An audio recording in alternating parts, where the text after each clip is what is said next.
ng'ekintu ekirala kye ssaagala kulowoozaako era kye ssaagala bavubuka mu kirowoozeeko, ekisiyaga. Oba tosobola kugenda kuliira mu toilet. Kaakati ate kimbuulize nemba okingambire nemba nti obanga tosobola kukwata akamereko kugenda kukaliira mu toilet nga ekituli kya toilet kikutunulidde. Ekituli kya toilet okutunulira owulira bubi. Naye ate kati okoleza ddala mu pupu. N'osanga omuntu omukulu nga muli wa bisiyaga. Okoza mu pupu.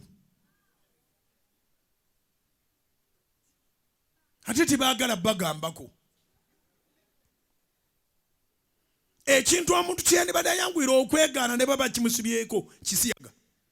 Ebirala byonna babikusibeko sirike.